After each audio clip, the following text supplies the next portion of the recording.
네, 홍소연 집사님 기도해 주신 것처럼 이제 오늘 온라인 예배로 드리는 마지막 예배입니다.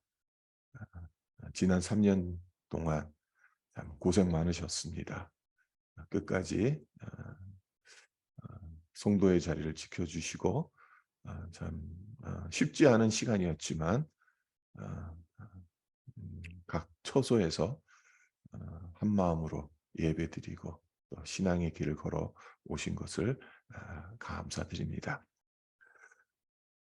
아, 성도 여러분, 예수님께서 못 박히신 십자가, 여러분은 어떻게 생각하십니까?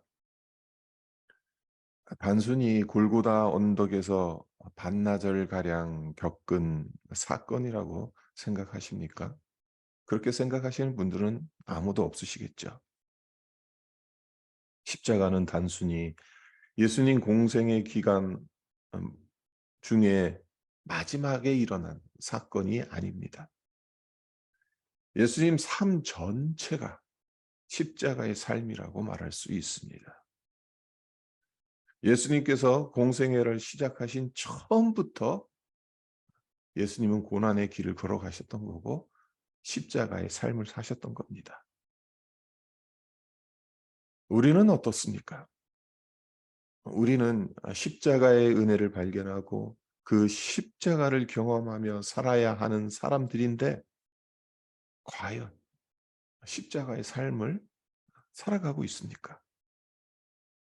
그렇지 못하더라도 최소한 십자가의 삶을 살아가고자 애를 쓰고 있습니까? 18절에 보면 사도 바울이 이렇게 선언하죠. 십자가의 도가 멸망하는 자들에게는 미련한 것이요 구원을 받는 우리에게는 하나님의 능력이라. 십자가의 도가 멸망하는 자들에게는 미련한 것이다. 미련하다. 이 단어에 담긴 의미가 무엇이겠습니까? 둔하다. 제대로 판단을 못한다. 바보 같다. 어려움을 당하고 손해를 보는데도 모른다. 다른 사람들은 다 하는 걸 몰라서 못한다. 이런 뜻 아니겠습니까? 그렇다면 왜 우리가 따라가야 할 십자가의 도가 세상의 눈에는 미련한 것처럼 보인다라고 사도 바울이 말하는 것이겠습니까? 하나님께서 어, 세상의 눈을 덮으셨기 때문에 그렇죠. 20절을 보시면 지혜 있는 자가 어디 있느냐, 선비가 어디 있느냐, 이 세상의 변론가가 어디 있느냐, 하나님께서 이 세상의 지혜를 미련하게 하신 것이 아니냐. 세상의 눈으로 보기에 십자가가 미련한 것처럼 보이는 것은 하나님께서 그렇게 하셨기 때문이에요. 그들의 눈을 덮으셨기 때문입니다. 그러나 또한 우리가 생각할 수 있는 것은 무엇인가 하면 십자가의 도가 세상 사람들은 원치 않는 것을 요구하기 때문에 세상 사람들 눈에 보기에는 미련한 것처럼 보이는 겁니다. 그와 반면 믿음의 사람들은 그럼에도 불구하고 그 삶을 살아가야 하는 거예요. 세상 사람들 눈에 봤을 때 십자가를 믿고 십자가를 따라가는 아, 크리스찬들이 미련하게 보이는 거죠. 십자가의 삶을 살아가는 것 세상 사람들은 싫어합니다. 하지만 성도는 미련하게 그 십자가를 사랑하고 자랑하며 살아가는 자들입니다. 안타깝게도 이 시대의 많은 성도들이 신앙생활을 편하게 하기를 원하지 힘들고 어렵게 하기를 원치 않습니다. 예수 믿어서 복 받기를 원하지 고난 받기를 원치 않습니다. 하지만 하나님은 고난에 대한 성도들의 자세, 마음이 세상 사람들과는 다르기를 원하십니다. 세상 사람들은 어떻게 해서라도 고난을 피하고 고난 없는 삶을 살려고 애를 쓰지만 하나님의 백성인 우리는 고난을 피하거나 두려워하는 대신 기뻐하며 그 십자가를 지고 살아가기를 하나님께서 원하십니다. 왜 그러시는 것이겠습니까? 예수님의 십자가로 구원을 받은 자들이기 때문에 그렇습니다. 예수님의 십자가가 없었더라면 우리가 구원을 받지 못하고 하나님의 자녀로 입양될 수 없기 때문에 우리의 근원이 십자가라는 거예요. 십자가를 떠나서는 살 수가 없는 존재라는 거죠. 광야에서 마귀가 예수님을 시험하잖아요. 그때 세 가지 시험을 가하지 않습니까? 이 시험들을 가만히 들여다보면요. 고난 없이 쉽게 영광을 얻을 수 있는 길을 제시했다는 공통점을 발견할 수가 있습니다. 마귀가 예수님에게 첫 번째 했던 시험이 뭡니까? 돌로 떡이 되게 하라는 거죠. 그리고 두 번째는 높은 곳에서 뛰어내리라는 거죠. 그리고 세 번째는 천하의 영광, 권세를 다 줄 테니 내게 절하라는 거죠. 경배하라는 거죠. 어찌 보면 예수님께는 별로 어려운 일이 아닙니다. 마음 한번 고쳐 먹으면 얼마든지 쉽게 할 수 있는 일들입니다. 예수님에게 권세가 있으니까 돌을 떡으로 충분히 만드실 수 있는 분이죠. 높은 곳에서 뛰어내려도 다치지 않으실 분입니다. 눈 한번 딱 감고 마귀에게 무릎을 꿇으면 마귀가 약속한 대로 어떻게 보면 세상의 영광을 다 취할 수 있어요. 그러나 예수님께서 그렇게 하시지 않았죠. 근데 제가 왜 이 말씀을 드리냐 하면요. 마귀가 예수님에게 시험했던 이 세 가지 시험, 현대인들이 좋아하는 것이기도 하다는 겁니다.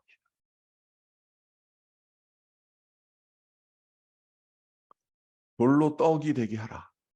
결국에 뭡니까? 먹고 사는 문제죠. 물질에 관련된 겁니다. 높은 곳에서 뛰어내려라. 이거는 명예에 관련된 겁니다. 무릎을 꿇어라. 그러면 천하의 권세를 주겠다. 권세에 관한 문제죠. 네, 물질의 복, 명예의 복, 권세의 복. 이것을 눈 딱 감고 사탄에게 내 영혼을 맡기면 이, 이 복을 주겠다. 네, 이 현대인들이 좋아하고 추구하는 것이죠. 생각해 보세요. 물질의 복, 명예의 복, 권세의 복을 힘들이지 않고 받을 수 있다고 한다면 이를 마다할 사람이 어디 있겠습니까? 이런 쉬운 길이 있다면 모든 일을 제쳐놓고 그 길을 찾느라 혈안이 되겠죠. 쉽게 돈을 벌 수 있고 당장의 권세를 가질 수 있는데 누가 거부하겠습니까?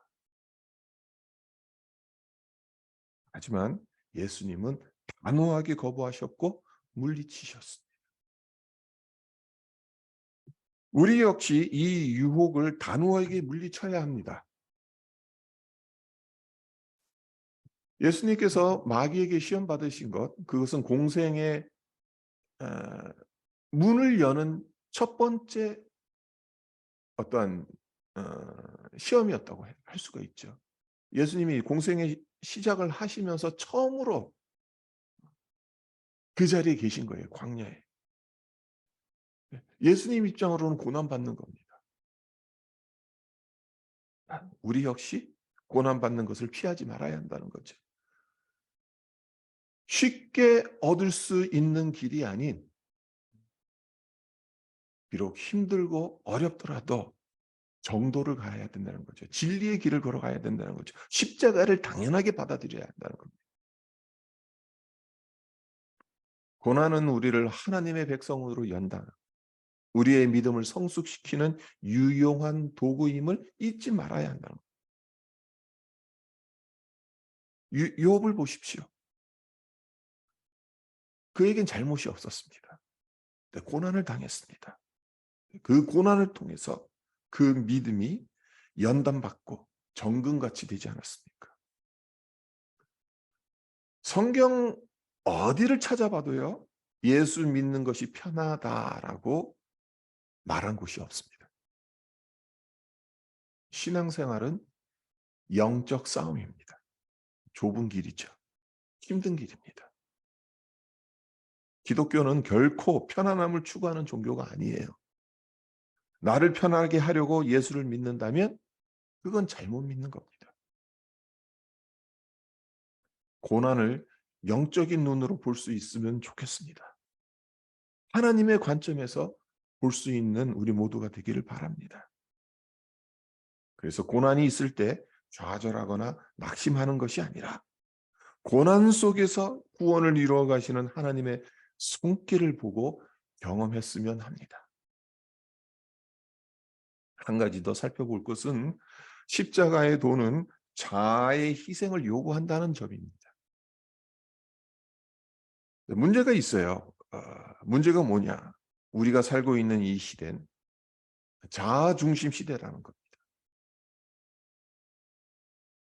모두가 자기 자신을 드러내고 방어하고 지키기 위해 몸부림치는 시대라는 겁니다.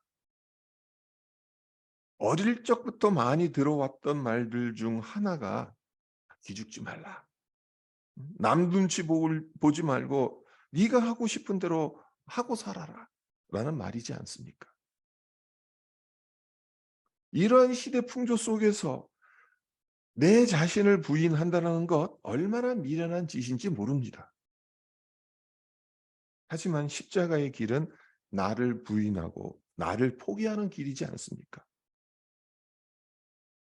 우리 안에 내주하시는 성령님은 나를 옹호하고 정당화하라고 가르치시지 않아요. 이것은 내 잘못이 아니라 남의 잘못이다 라고 말씀하시지도 않아요. 자동차 사고가 났을 때 사람들이 보통 어떤 조언을 합니까? 내가 잘못했다고 내 책임이라고 말하지 말라라. 그런 조언을 하죠. 물론 그 의미가 무슨 의미인지 저나 여러분이나 모두 잘 알고 있습니다. 실제로 사고가 나면 내가 함부로 판단해서는 안 되는 경우가 있긴 하죠. 하지만 서글픈 생각이 들지 않습니까? 경찰이 와서 조사하기 전에 내가 알지 않습니까? 내가 잘못했다는 것을 왜 모릅니까? 네. 나를 보호하기 위해서, 나를 방어하기 위해서, 나를 지키기 위해서, 내 중심적으로. 이 세상이 그렇게 돌아가고 있는 거죠.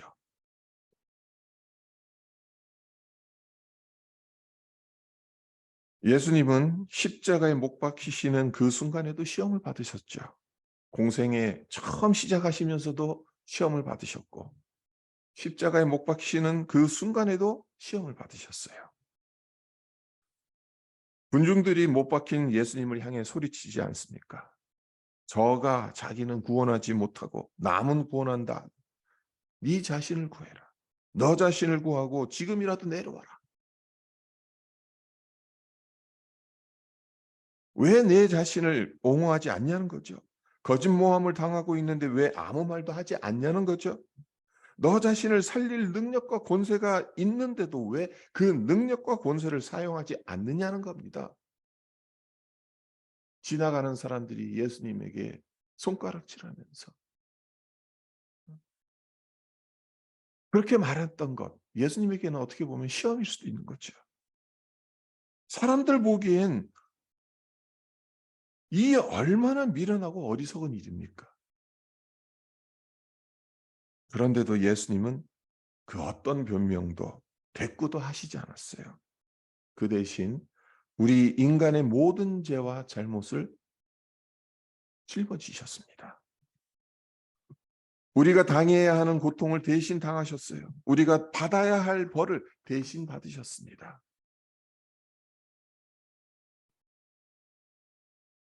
그런데 이 미련스러워 보이는 십자가에 하나님의 능력이 임하였잖아요.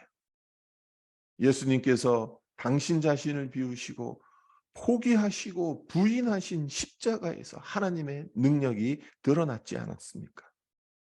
그 능력이 어떤 능력입니까? 요한복음 12장을 보면 예수님께서 어린 나귀를 타고 군중들의 열렬한 환호를 받으며 예루살렘 성에 입성하실 그 무렵에 유월절 절기를 지키려는 헬라인 몇 사람이 예수님을 찾아옵니다. 예수님께서 그들에게 우리가 너무나도 잘 알고 있는 말씀을 해 주시죠. 내가 진실로 진실로 너에게 이르노니 한 알의 밀이 땅에 떨어져 죽지 아니하면 한 알 그대로 있고 죽으면 많은 열매를 맺느니라. 예수님께서 한 알의 밀알이셨죠. 당신 자신을 부인하시고 죽으셔서 많은 사람들에게 영생과 구원의 열매를 맺게 해 주셨죠. 이것이 십자가에 드러난 하나님의 능력입니다. 우리 역시 십자가를 따른다면 하나님의 능력을 경험할 줄 믿습니다. 내 자아를 십자가에 못 박고 나를 부인한다면 하나님은 그런 나를 통해 구원의 열매를 풍성히 맺어 가실 줄 믿습니다. 그렇지 않고 나를 당당하게 드러내는 것을 자랑스럽게 여기고 내가 손해 보지 않는 것을 지혜라고 생각한다면 하나님의 능력은 우리에게서 나타나지 않을 겁니다. 하나님의 능력이 우리에게서 나타날 수 있는 길은 우리가 십자가의 도를 따라가는 겁니다. 예수님이 십자가에 못 박히셨던 것처럼 우리 역시 우리 자아를 십자가에 못 박았을 때 하나님의 능력이 드러나는 겁니다. 우리 성도는 우리 뜻을 이루는 자들이 아닙니다. 우리 힘으로 구원을 이루고자 하는 자들도 아닙니다. 십자가의 도가 하나님의 능력인 것을 믿는 자들이고 그래서 세상의 눈엔 미련해 보이는 그 도를 우직하게 따르는 자들입니다. 1936년 일제 식민 지배를 받던 시절 팔천이라는 신앙 잡지에 실린 시 한 편을 소개해 드리면서 말씀을 맺도록 하겠습니다.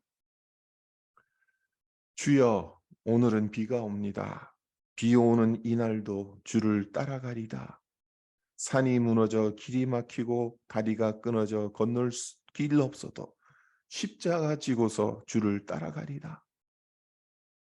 주여 오늘은 바람이 붑니다. 바람 부는 이날도 주를 따라가리다. 물결은 노하여 하늘을 찌르고 바다에 파선을 하여도 십자가 지고서 주를 따라가리다. 주여 오늘은 눈이 옵니다. 눈 오는 이날도 주를 따라가리다.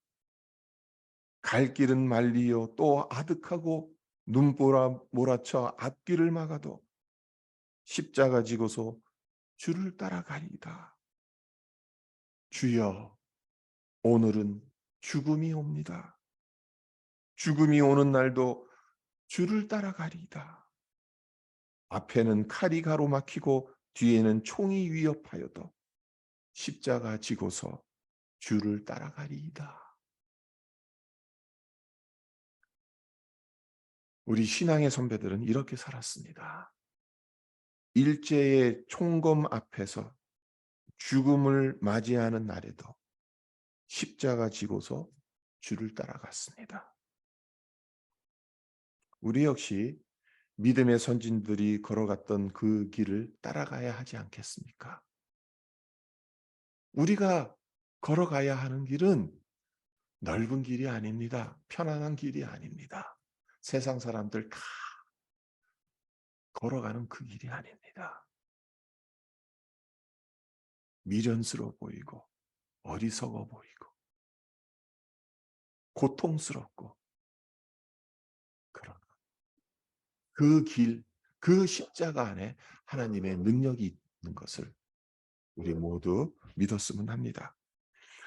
고난주간이 시작되는 종료주일, 우리 구주 예수 그리스도께서 못 박히신 십자가를 깊이 묵상하며 십자가의 도를 따라 자진해서 고난을 감당하고 내 자아를 부인하시길, 그래서 하나님의 능력이 우리를 통해 드러나기를 주님의 이름으로 축원드립니다.